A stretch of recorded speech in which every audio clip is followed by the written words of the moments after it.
I didn't actually consult a map before saying this on the internet. Hello, welcome back to the Girl Gone London channel. If you're new here, my name is Kaylin, and I don't know how to start this. If you're watching this in real time, it's been a couple months, go watch my last video where I talk about what I've been doing offline, which is basically having a life, and it's pretty new for me and I'm very excited about it, so sorry that it's been a second.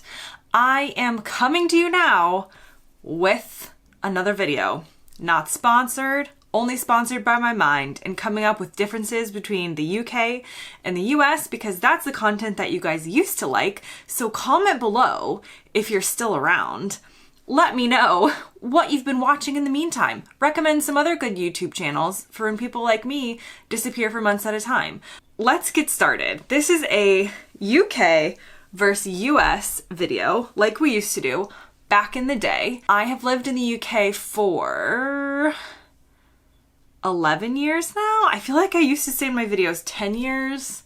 And I think I said 10 years for a long time because it was easier. So I think when it was like 8 and 9 years, I rounded up to 10, and now we're at 11. So it's now 11 years in the UK, but I have not lost my Americanness, as you can probably tell. So anyway, where was I? Okay, I have some differences. UK versus US, little known differences. Number one, dyeing Easter eggs. So in the US, if you're watching this video in the future, Easter has just passed, and there's a lot of differences between how the UK and the US celebrate Easter, but one of the main things that is absent in the UK that I used to do in the US is dyeing Easter eggs. Now there's a good reason for this, but basically what we would do is, and what they still do in the States, is you take an egg, you hard boil it, and then there's all kinds of like dyes, food safe dyes. I don't know how safe they actually were, but that's what it said on the packet. And you would dunk the eggs into the different dyes and create like tie-dye eggs or green eggs or blue eggs on the outside. You could also write on it with a clear wax crayon. And then when you dip it in the dye, the part that you wrote on it with wax doesn't get dyed, and so you can create designs and stuff. So this was a very popular part of my Easter traditions growing up.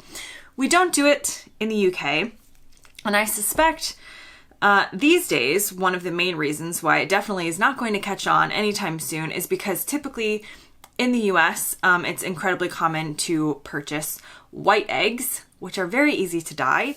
Here in the UK, it is most common to see brown eggs in the store. And so a brown egg is just going to be harder to dye, isn't it? So I can't really see it catching on anytime soon.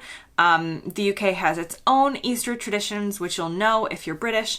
But yes, the American dyeing of the Easter egg tradition is not alive in the UK. It wouldn't even work because of the color of the eggs. Okay, the next one, which has been on my mind recently because the daylight hours are starting to increase here in the UK by quite a lot, really fast, is the differences in daylight hours throughout the seasons are different in the US compared to the UK. If you look on a map or a globe, you'll see that the UK is actually much higher in the Northern Hemisphere than the US is. So if you look at something like New York or Boston and you kind of follow it over, you are going to end up relatively south in the UK. The UK is actually further north than mostly all of the US, I think. I didn't actually consult a map before saying this on the internet, but it's definitely higher than most of the US in the Northern Hemisphere, and that affects the daylight hours more. So in the US, there are seasonal fluctuations, obviously, in how light or dark it is depending on the month, but it's not going to vary as drastically as it does here in the UK. So for those who aren't in the UK watching, I don't know the exact times when the sun goes up and sets. I probably should. I promise I will get better at this YouTube thing again. But I can tell you that in December, I mean, it kind of gets dark around like 3:30-ish on like the darkest day, I think. Comment below, UK people. When does it get dark in December where you are? Whereas on the lightest day here, it can really stay light until like 10 p.m. That's relatively unheard of in America. It doesn't vary by that much. Okay, the next difference has to do with a children's nursery rhyme about the Black Plague called different things in different countries. So I had to write this down to make sure I got the British one correct. The American one, or the American version, is Ring Around the Rosie. And the lyrics are, ring around the rosy, pocket full of posy, ashes, ashes, we all fall down. So that's not the case here. I had to ask my husband, who is a born and bred British person, and he said here it's called Ring Around the Roses, and it would go ring around the roses, a pocket full of posies, a tissue, but also I saw this online, which is supposed to be like a sneeze sound, they all fall down. So 2 different versions of a very morbid children's nursery rhyme between the different countries. The next thing on my list is a drive-through banking. So when you go to a bank in the UK, you open the door and you go in on your feet, typically. I don't know how else you'd go in. In the US, though, you don't have to walk in. You can drive through the bank, and there is going to be a teller who is relatively far removed from you, but you can still see them behind like a glass window pane. And there's this really funny tube that connects your car area to them, and you drive up, and like at a fast food restaurant, they ask how they can help you, and you tell them what you need. Maybe I need to get more checks or make a deposit, and you send all the stuff through these tubes. I think it's pretty cool, but I've never seen one in the UK. So if you are British and you go to America, have a look at the particularly more suburban banks where people are going to be driving, and you will see drive-through banking. Also, drive-through or drive-up ATMs. And I know British people think this is hilarious because everything in America does tend to be drive-through. But it's one of those things where it's also just a difference in culture. America is very spread out, and you spend a lot of time in your car to get anywhere. It's definitely not as walkable as many places in the UK. And so for convenience, they've come up with a lot of drive-through amenities so you don't have to get out of your car. And Americans are also those people who can never stop. They're always on the go. They want things quickly. They want things now. And so a drive-through banking experience definitely fits a lot of Americans quite well. The next thing on my list, and I may have mentioned this before, are electric kettles. So if you come to the UK, I'm pretty sure like 99.5%, this is an official statistic that I just made up, have electric kettles. And that's how you would boil water for tea, or boil water if you then want to make something that requires boiled water, like pasta or whatever.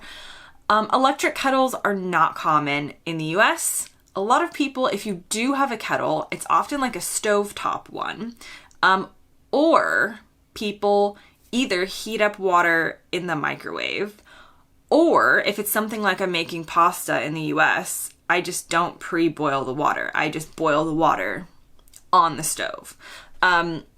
So it's definitely a culture shock for many Brits when they travel to the US and they're expecting there to be electric kettles in like a hotel room, say. And there's not always, particularly, again, if you visit somebody's home. I would say it's relatively rare in most parts of the US to have an electric kettle. We're in the UK, I'm not sure if anybody here knows what you would do without your electric kettle. It's such an important part of your day-to-day tea regimen and just generally used in the kitchen a lot. The next thing on my list is college sports. And by college, I mean university. So in America, we call it college sports, but when I'm talking about college, I'm talking about American college, which you go to for 4 years from when you're 18 years old. So similar to UK university. Sports in college are a massive industry in the US and a they have a massive viewership. People, even if you didn't go to that college, people have their favorite college teams. A lot of it can be down to what college you went to. So there's a lot of like alumni pride in the US, depending on your university, and you support their sports teams. But genuinely, there are sports stadiums for college sports in America that are multiple times bigger than the UK's biggest stadium.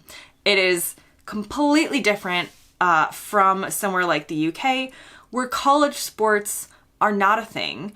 People play sports while at uni for the university, but respectfully, nobody is coming to watch besides maybe friends and family. It's not like the whole nation is tuning in to any UK sporting events for universities, except maybe the Oxford-Cambridge boat race. But it's nothing like on the scale of American college sports, where some people are going to that university really specifically to play sports. The degree is second. The recruitment process is really intense, and it's a feeder into a lot of professional leagues. So yeah, college sports in America is very, very different than what you would consider somebody playing sports at university here in the UK. Okay, those were just a couple differences to share. I've got a whole long list of more. There will be future videos. And like I said, if you're watching this in real time and you're watching this as the timeline goes on instead of 5 years from now, the year is 2023, by the way. Thank you so much for watching, for still watching, even though I have taken a leave of unintended/intended absence from the internet. Definitely comment below. Let me know what you've been up to. I know I said that before, but I always like to hear, and let me know your video ideas. The sun is coming up in the UK more regularly. The lighting is better. The YouTube video filming is easier. So hopefully I will see you soon with some more of these types of videos. But for now, thanks so much for watching, and I'll see you next time.